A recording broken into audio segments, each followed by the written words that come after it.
El micrófono de Alicia Perris. El Memorial de la Shoah es un lugar de recuerdo del genocidio judío situado en París, en el barrio del Marais, un museo consagrado a la historia judía durante la Segunda Guerra Mundial, cuyo eje central es la enseñanza de la Shoah. Inaugurado en 2005, cuenta con la tumba del mártir judío desconocido en la cripta, el muro de los nombres, el memorial de los niños, el muro de los justos, un centro de documentación contemporáneo judío, talleres pedagógicos, una librería y frente al antiguo campo de internamiento de la Muette en Drancy, una antena del memorial se abrió en 2012. También se ocupan de la formación a profesores, alumnos, de exposiciones, entre otros proyectos. Desde 2005 lo preside Eric de Rothschild. Para hablar de una muestra que se está desarrollando en el memorial, para el micrófono de Alicia Perris en Radio Sefarad, agradecemos la presencia de Marie-Edith Agostini, co-comisaria de la exposición de August Sander, fotógrafo alemán, perseguidores de hombres en el siglo XX, que se puede visitar del 8 de marzo al 15 de noviembre de este año. Bonjour Madame Agostini, Radio Sefarad et moi-même vous remercions infiniment de votre accueil téléphonique au Mémorial pour nous raconter quelles sont les spécificités de cette exposition. Señora Agostini, por favor, ¿cuáles son las características de esta muestra?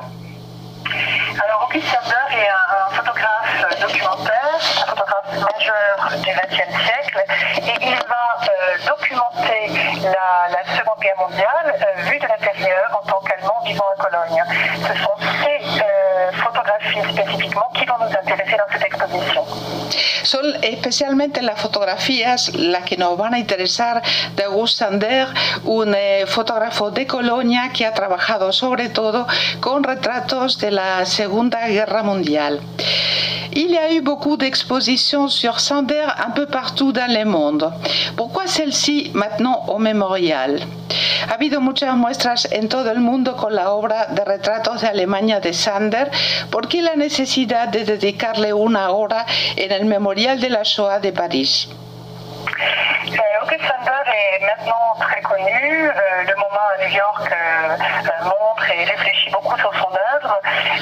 Au Memorial de la Shoah, on était intéressé de travailler justement sur ces 4 portfolios qu'il va ajouter après-guerre dans son grand travail des hommes du XXe siècle qu'il entreprend dès 1920. Es un trabajo el que se presenta ahora de August Sander, son 4 portafolios a partir de 1920, una profunda reflexión sobre la Segunda Guerra Mundial. Quelle est l'importance de la présence et de la mort de Rick, le fils de Sander, dans son œuvre et dans cette exposition? ¿Cuál es la importancia de la presencia y de la muerte de Eric, el hijo de Sander, en su obra y en esta exposición?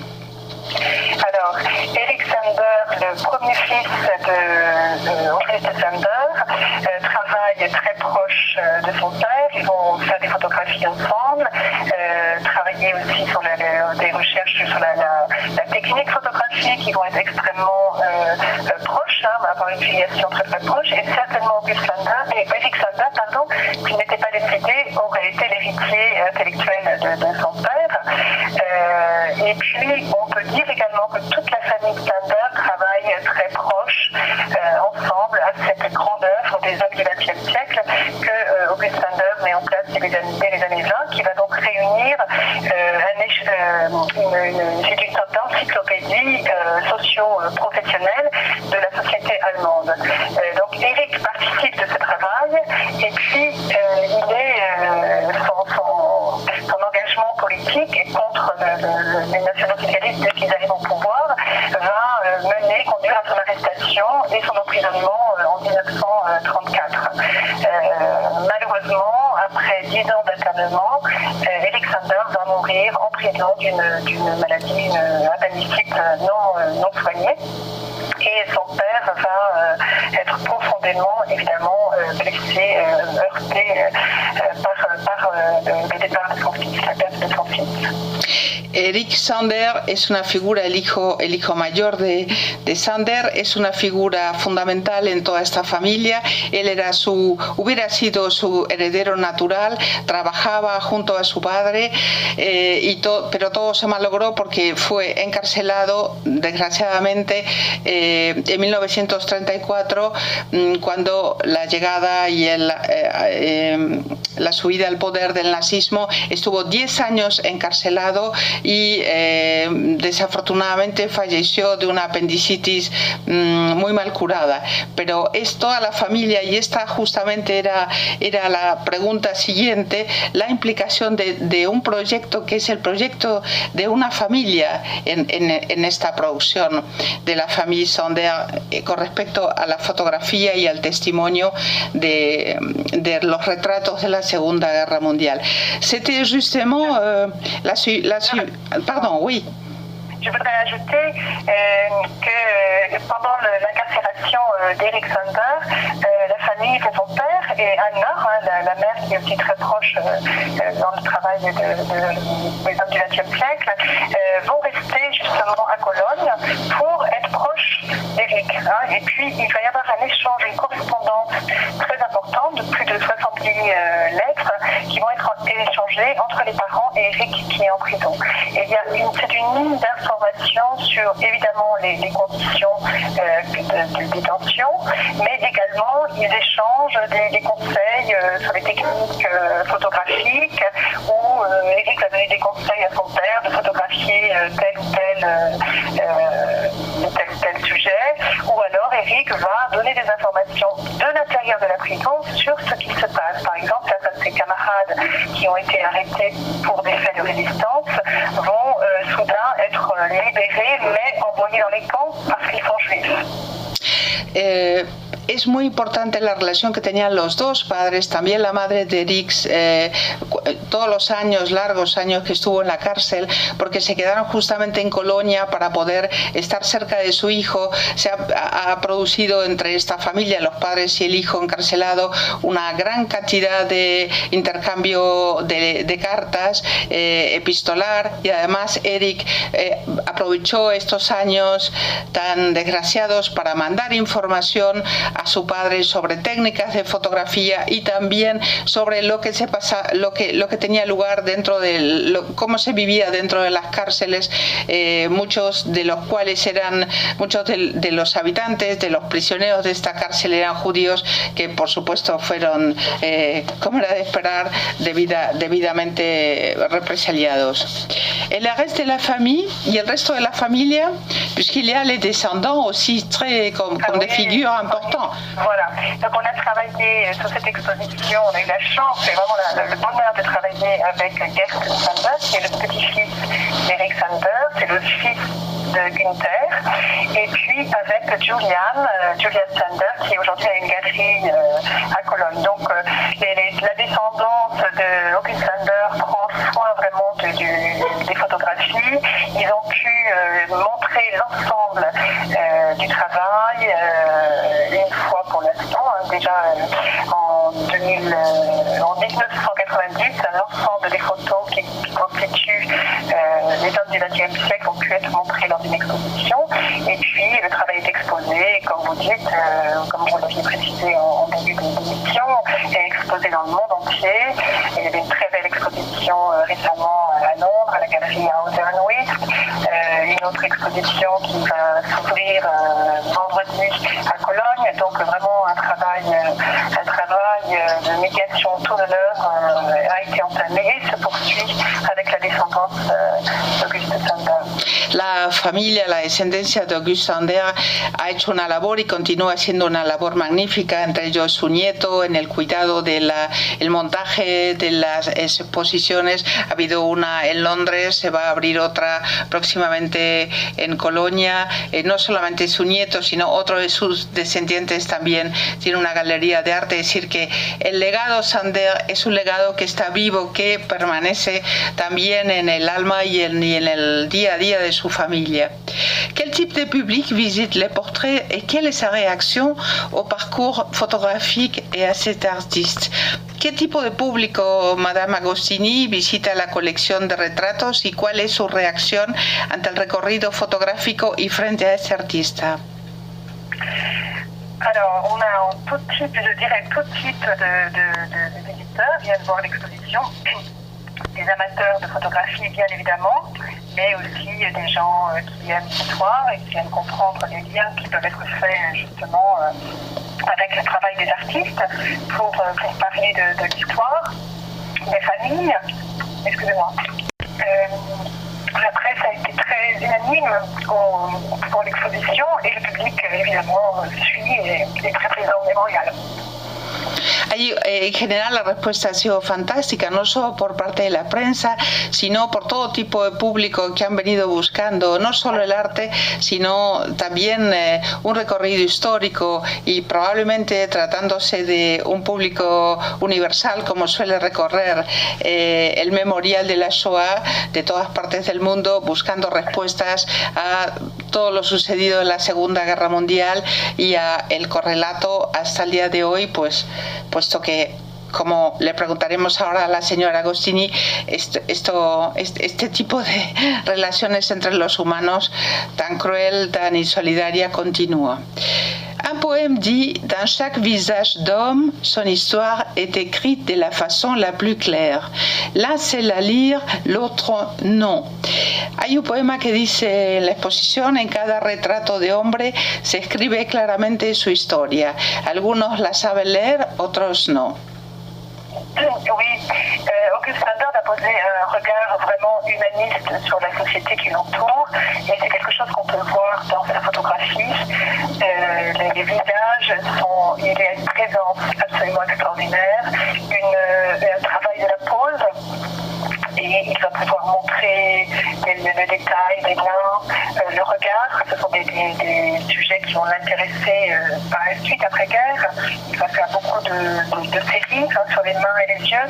Et par son travail, Auguste Sander va vraiment rentrer en contact avec le sujet qu'il photographie dans un regard humaniste. Et c'est ce qu'on peut voir dans les portraits. Donc il décide d'ajouter à son travail des hommes du XXe siècle, après-guerre, en 1947, quand il présente les portraits des Juifs de Cologne, par exemple, ou les nationaux-socialistes. Il va montrer face à face, mais c'est ce qu'on vous montre dans l'exposition, des hommes dans leur humanité, malgré les choix ou les diversités historiques qui vont suivre. Como se trata de una exposición de retratos, Sander tiene una visión completamente humanista y va a ser va a incidir muy especialmente en las manos que van a caracterizar también los trabajos a los que cada uno se dedicaba, la mirada, los ojos y lo que llama mucho la atención y lo que sorprende también, como hemos escuchado y leído en la información preparando esta entrevista, es la reacción del público al ver a la vez a los perseguidos y a los perseguidores, ¿no? Uniformes de las SS con obreros que tienen una foto con ladrillos o que marcan sus profesiones, ¿no? Dans cette époque de racisme, de migration, de conduite peu démocratique dans des différents pays envers les étrangers, ces sortes de manifestations et artistiques et médiatiques, cette exposition se peut interpréter comme un avertissement. En esta época de racismo, migraciones, resurgimientos de conductas antidemocráticas contra los extranjeros, este tipo de manifestación artística y mediática, esta muestra, se puede interpretar como una advertencia. Un avertissement, je ne sais pas, mais en tous les cas, une mise en garde sur le comportement qui doit être humaniste aujourd'hui encore et aujourd'hui surtout. Et c'est vrai que quand on voit ce qui se passe en Europe, on peut être très très inquiet sur justement la résurgence de l'antisémitisme, du racisme en général et la difficulté d'accueillir l'autre dans sa différence. Donc je pense qu'effectivement une exposition comme celle-ci a tout son sens aujourd'hui et c'est ce que Auguste Sander a apprécié aussi dans le fait de pouvoir la montrer. Voilà, elle a tout son sens aujourd'hui. C'est important qu'on puisse montrer ce genre d'œuvres, de travail humaniste et politique. Et c'est justement cet aspect politique d'August Sander qui est entrevu dans cette exposition et qui nous permet de réfléchir sur l'actualité contemporaine. Es justamente este aspecto político que le hubiera encantado hoy también mostrar, como se está haciendo de hecho August Sander, y humanista frente a todo lo que está pasando en Europa y en el mundo. Esta exposición pensamos que no se sabe si es una advertencia, pero desde luego está completamente al día y nos habla de lo que todavía ocurre por el mundo. Vous avez pensé à montrer l'œuvre de Sander dans d'autres villes ou dans d'autres pays? ¿Piensan llevar esta exposición a otras ciudades o a otros países? Alors oui, avec la Fondation Auguste Sander, Christina Engels et Julian Sander, on essaye de faire tourner l'exposition. On aimerait beaucoup qu'elle aille dans divers pays d'Europe et pourquoi pas aux États-Unis. En tous les cas, c'est un souhait que l'exposition voyage. En Suède. Oui. Sí. C'est un souhait. Nous souhaitons que l'exposition voyage. Ah oui, d'accord. Certainement Oui. qu'elle aille en Allemagne, en tout cas, Oui. à Cologne, et puis dans d'autres pays européens, mais aussi aux États-Unis. Sí, la señora Agostini nos explica que es un deseo que viaje la exposición en Europa y sobre todo que regrese, como siempre, a Alemania. Vous avez aussi collaboré avec le Musée d'art et d'histoire du judaïsme de Paris, le MAR, pour l'exposición d'un autre artiste, Lermar Lersky, n'est-ce pas?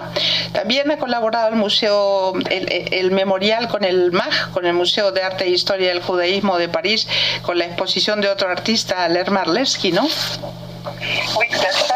Il y a eu des parcours croisés où on pouvait voir, le public pouvait suivre les deux expositions, notamment dans des formations pour les professeurs. Et c'est intéressant de voir qu'à Paris, ces dernières années, les photographes de cette période ont été vraiment mis à l'honneur, notamment Walter Evans et d'autres, Roger Spohn. Donc c'est vraiment une période qui a été beaucoup montrée à Paris récemment. Et donc voilà, avec le MAGE, on a eu plaisir à pouvoir voir deux aspects quand même très très différents de la photographie, hein, puisqu'on est dans deux types de travail. Mais c'était intéressant de comparer justement le travail de ces deux hommes sur une période similaire. Es muy interesante comparar el trabajo de estos hombres en un periodo compatible, comparable, y esto es este tipo de muestra con estos personajes, estos artistas. En París se le ha dado últimamente muchísima importancia. ¿Podría comentar para Radio Sefarad la cita que forma parte de la... Y a-t-il à présent des persécuteurs et des persécutés dans le monde? Le pregunto a la señora Agostini si sigue habiendo perseguidores y perseguidos en la actualidad. Oui, évidemment, je pense qu'on vit quotidiennement des influences des persécutés et des persécuteurs, c'est une évidence, on le voit tous les jours dans les actualités, évidemment, et c'est un équilibre contre lequel il faut lutter, hein, pour trouver la liberté. Es un equilibrio muy inestable el que tenemos hoy en día y evidentemente existen estas situaciones de perseguidores y perseguidos. Vous voudriez ajouter un autre commentaire ou une réflexion pour finir cette interview? ¿Algo más para terminar esta entrevista, Madame Agostini? Oui, il y a encore beaucoup de choses à dire, mais en tous les cas, j'invite le public à venir au mémorial voir l'exposition qui se terminera le 15 novembre, et puis à voir le catalogue de l'exposition qui est très beau, qui a été fait en coédition avec les éditions Steidl. Ella nos invita, yo ya lo había pensado, dice que es una exposición que merece la pena llegarse hasta París para verla. Yo también pensaba que se puede abordar todas las exposiciones en Francia tienen muy buen desarrollo a través de Internet, entonces este desarrollo puede ser una perfecta invitación para acudir sur place, en el terreno, para ir hasta el MAG o para ir hasta el Memorial de la Shoah. El Memorial es una de las grandes instituciones en todo el mundo sobre la memoria judía. Madame Agostini, un grand merci por nous avoir dédié un peu de votre temps et tant de sagesse. Ella nos dice que quedan muchas cosas que agregar, pero que vayamos. Et de notre part, la promesse, dès qu'on aille à Paris, c'est vrai, de vous rendre une visite au Mémorial et à l'exposition d'Auguste Sander. A très bientôt donc. Ella nos dice que por supuesto nos espera. Señora Agostini, muchísimas gracias por habernos dedicado un poco de su tiempo y tanta sabiduría, y la promesa en cuanto vayamos a París de hacerle una visita, porque nos espera, al Memorial y a la muestra d'Auguste Sander. Hasta muy pronto entonces, au revoir, y hasta aquí el micrófono de Alicia Perris de hoy. Shalom.